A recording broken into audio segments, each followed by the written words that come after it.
use rotisserie chicken that you might have left over, or buy the rotisserie chicken for the dish, or roast off or poach some chicken. But you want to have about 2.5 cups or so of just pieces of chicken. Now, I have both the white meat and the dark meat in here, and I just tore it into bite-sized pieces. You could cube it with a knife if you wanted to, but I kind of like the rustic look of just the torn pieces. Now, in this bowl, I have 1 block, 8 ounces of cream cheese, and about 12 ounces or so of sour cream. And I'm going to just start by mixing those together.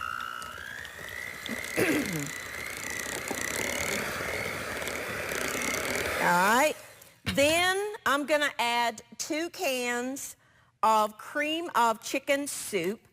If you don't have the cream of chicken, you could use cream of mushroom, or cream of celery.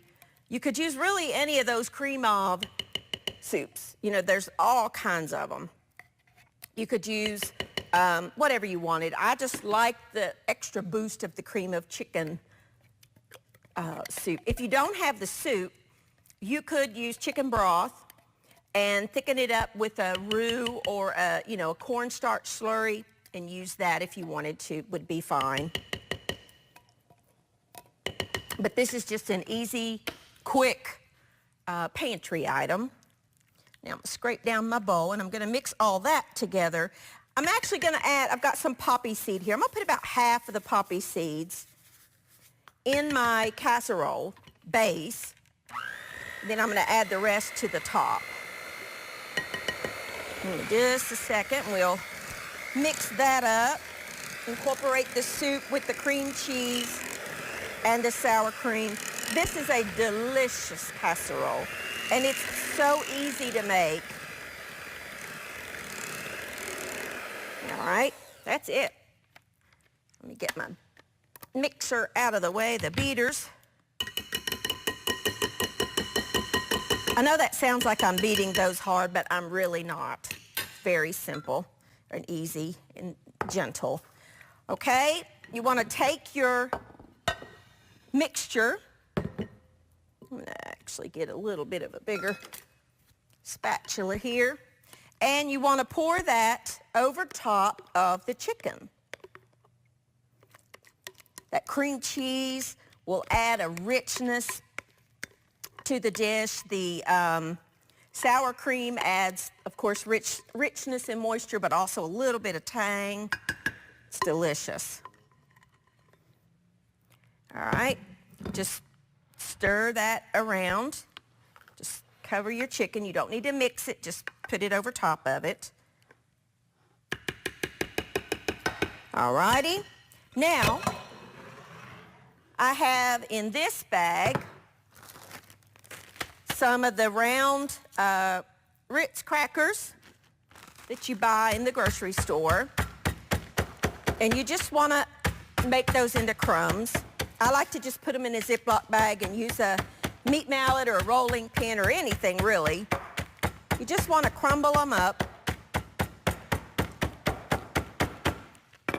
Okay? And then we're going to put that over top of this. Just an even layer over top of your chicken and your sour cream mixture. Then I have here 1 stick of butter and the rest of those poppy seeds. I'm going to stir that together. Pour that over top of the crumbs, and that'll help the crumbs to brown even more. Make it nice and golden. Okay, and I like the look of the poppy seeds on top. If you don't want that, you can put them all in the mixture. It's up to you. Uncovered, 350 degrees for about 30 to 40 minutes. And you will have one of the best tasting casseroles that you have ever eaten. It really is delicious. Put that in my sink. That's one of those dishes that if you wanted to make it ahead and pop it in your freezer, just do that part. Don't cook it. Just, put it in like one of those aluminum foil pans and then cover it with a couple of layers probably of aluminum foil. Label it, what you've got. And then from frozen, you would probably need to at least bake it for an hour. If you can thaw it overnight, it would be easier, probably 30 to 45 minutes. But that is a great dish to take to a potluck dinner, to church after church service dinners that they do, dinner on the ground as we used to call them. Maybe take it to someone's house that you're taking a meal to. I mean, it just is one of those things that is so easy and so simple to do. Now, we're going to get started on our cupcakes.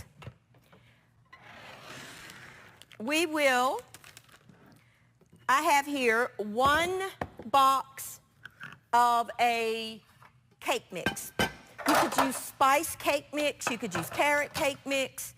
Either one of those would be fine. So I've got that in there. And then this is whatever ingredients are called for on the back of your cake mix. Mine says 1/3 cup of vegetable oil, 3 eggs, and some water. So I just, wait a minute, let me mix up my eggs. I like to do it put the eggs in with the oil and the water and kind of mix those up a little bit before I add it to the cake mixture. Just think it incorporates it a little bit better.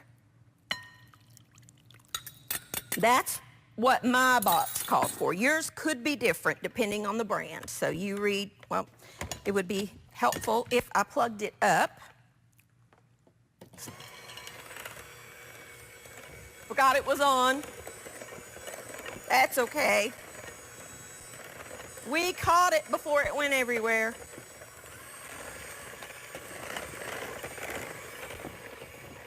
I need it's a 2-hander here. Scrape down the sides of your bowl.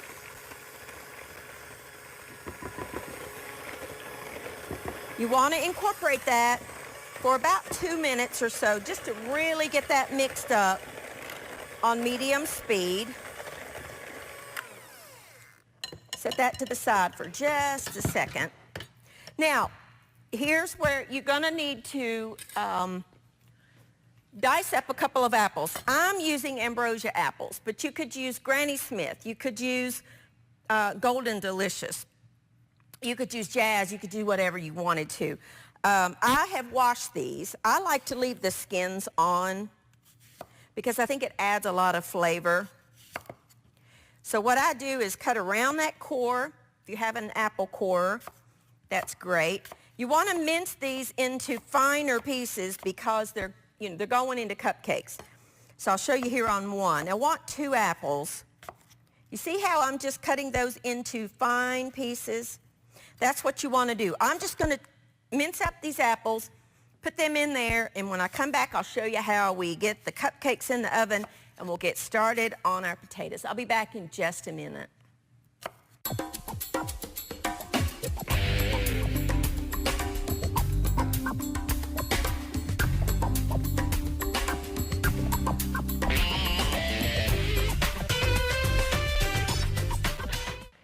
All right, now all I did was chop the apple and I just stirred it into my cake batter mixture. I have here some muffin pans. If you have the jumbo muffin tins, this is great for those, but I don't have any of those here on the set. But you can use just regular muffin tins. You can line them if you want to. If you don't use the liners, spray it with the non-stick spray. I use if I can find it, there it is, the baking spray. There's 2 of them. There's one that's just regular non-stick spray, but then there's also a baking spray that I like to use for any kind of baked product, like a pastry or something like that. Now, I like to do mine with an ice cream scoop. You know that. So we want to add I like to just fill it up like this, 350 degrees for about, we'll check them in 15 minutes. And we'll take a toothpick inserted into the center that comes out clean. Same thing. Okay. These are really good. If you're a caramel apple fan, or a butterscotch fan, you're going to love these. They really are delicious. You could also grate that apple if you did not want it to have the chunk of apple in it. You could grate it. That would be fun too. Either way you want to do. I like to use the ice cream scoop because then they all are the same size. And it makes it a little easier to, they bake more evenly. I'll see, I probably got about, well, I'll just add a little more of my baking spray here. And use the rest of this up because we don't want to waste these cupcakes.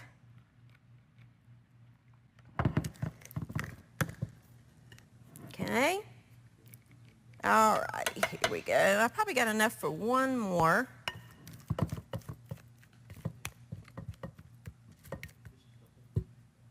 Okay. Maybe even two more. Yeah, there we go. Okay. 350 degrees, and we'll check them in 15 minutes. So let's get these in. The middle rack.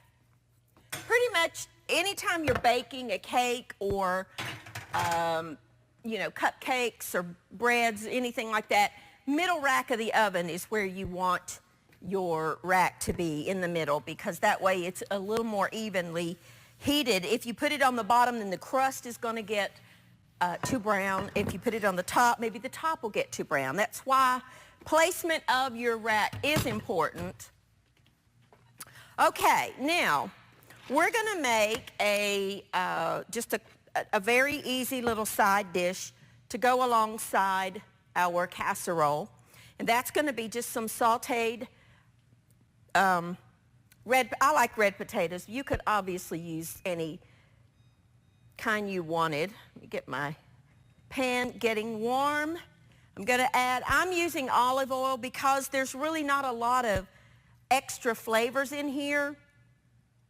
And the olive oil really kind of helps shine through. But if you don't want to use olive oil, you could use canola or vegetable oil. You want to have, it really just honestly depends on the size of your pan. You want to completely coat the bottom of your pan and come up maybe 1/4 of an inch off the bottom. You want to get that heating. I have scrubbed these. I don't like to peel my potatoes. I prefer to leave the skins on if possible, because you really get flavor and nutrients. Now you can cut these into cubes. You can cut these into slices. You can cut them whatever shape you want. I think I'll just do slices today. If you have a mandolin, it's great to just you slice them all with the mandolin. If you're using your knife, watch your fingers and try to get them all about the same thickness. That way they cook quicker, or more evenly rather. Let me get that little piece off there. I love little red potatoes. They're probably my favorite little potato.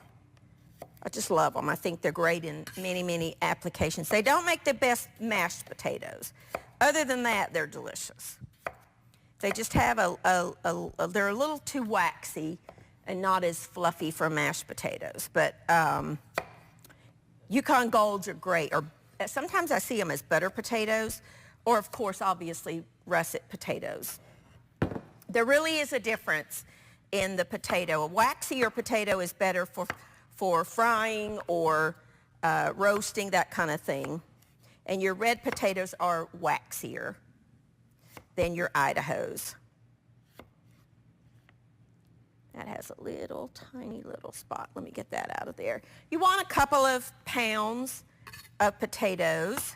I don't have them prepped ahead, as you see. These are just little ones. They come in all kinds of sizes. The little ones like this size are great whole, just roasted whole, coated with a little oil, salt, and pepper. Okay, is my oil getting hot? You don't want to put your potatoes in the oil until that oil is hot. Now, I went out to my herb garden this morning because I have a little herb garden, and I picked some fresh rosemary. If you don't have fresh rosemary, this is one herb that I think dries beautifully and honestly tastes almost as good dried as it does fresh.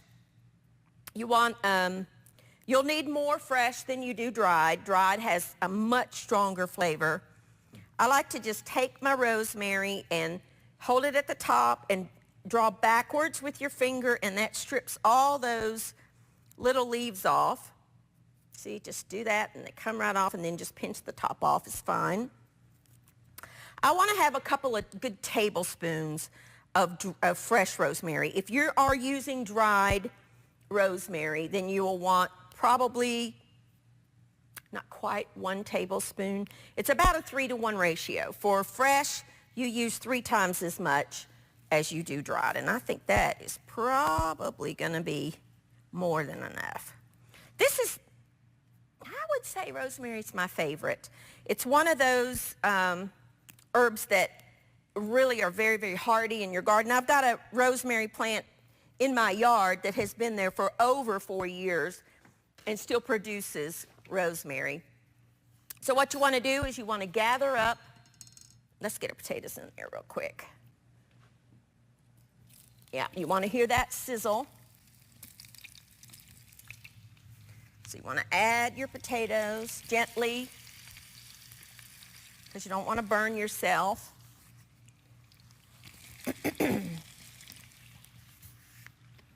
Alrighty. Add some salt. Potatoes can use a lot of salt. And some pepper. Let that go a minute.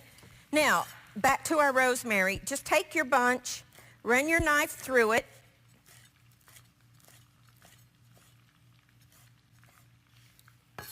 And then, you've seen me do this many, many times. Just work your herb, in this case rosemary. Put one end of your knife on your board and then just lift it and just take it ever so often and swish it around so you're not always cutting in the same direction. And just chop it until it's fine as you want it. Rosemary is a little stronger and the leaves are bigger, so you want to make sure that you chop it pretty fine on rosemary. A smaller leaf herb, obviously like thyme or something like that, won't take nearly as much time. Thyme won't take as much time. I'm just going to chop this real fine. I'm going to let those simmer. When I come back, we'll finish this up and we're going to make a delicious salad dressing to go on a wonderful little spring salad. I'll be back in just a minute.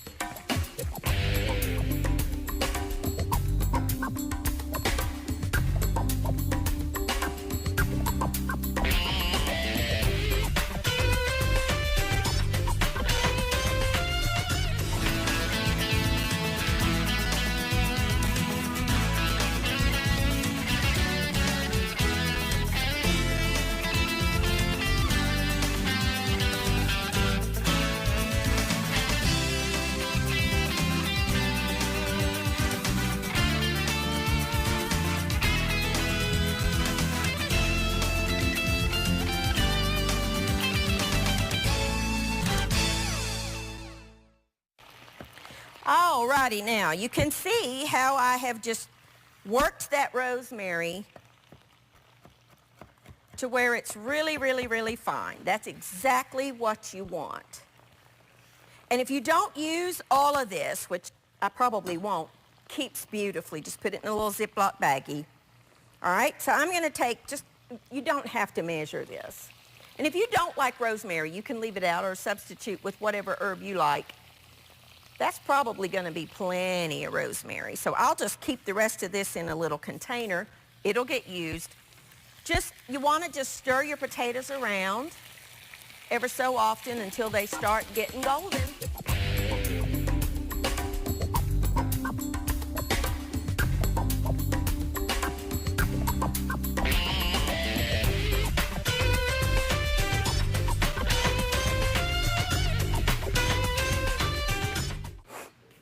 Alrighty, now, over the break, all I did was slice some strawberries and just kept turning the potatoes. Now, I switched over to a pair of tongs, and as they get brown, I just like to flip them over to make sure that they all get nice and golden. They look and smell amazing. Cannot wait to eat these. Our cupcakes are done, so we'll get those in just a second. Now, I have here just some regular mixed green salad mix that you buy in the grocery store. And I just sliced up some strawberries. I used my egg slicer. You can either do them by hand or, you know, I like the little egg slicer for it. You just pop it in there and it's done. Just an easy, quick way to slice up strawberries. Then here's where you can use your imagination, whatever you like. I like pecans or walnuts in my salad. It adds texture, it adds crunch, it tastes delicious. And if you want to add some cheese, you can. I'm just using a little bit of Monterey Jack, but you can use just cheddar or whatever you want. Keep a little bit for the side for people to add more if they want. I love cheese, but on my salad, I don't like a lot of cheese. I don't know why. I just don't. All righty. Now, we are going to, while I make the dressing, I'm going to make the topping for the cupcakes.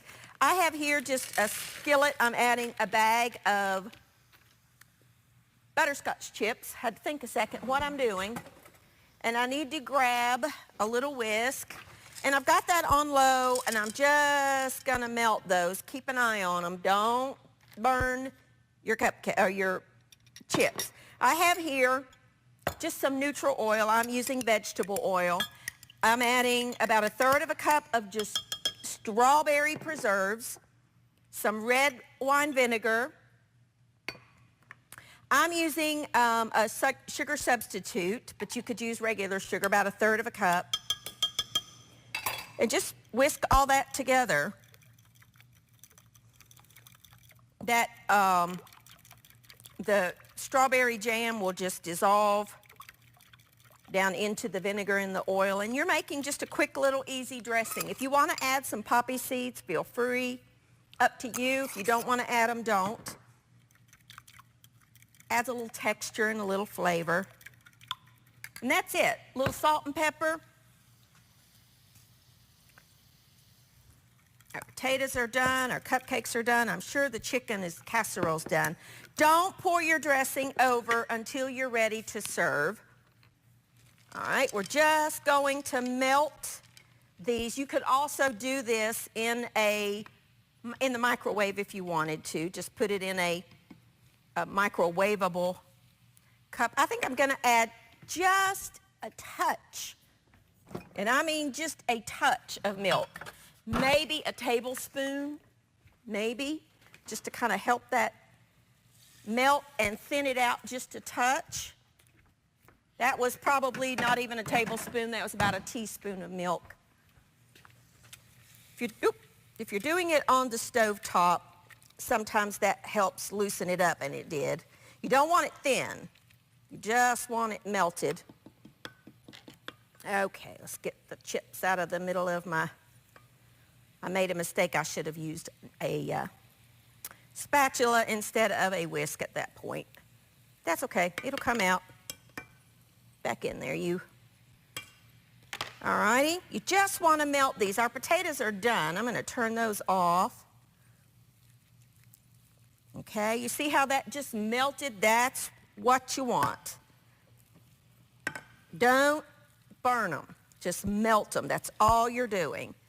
I like to do it on the heat of the stovetop because it does help to kind of caramelize the bottoms or the butterscotch chips. All righty, but that's it. Now, these just came out of the oven. I inserted a toothpick to make sure they were done, and they are. And you want to take a little bit of your, let me get a spoon first, little bit of your butterscotch chips, okay?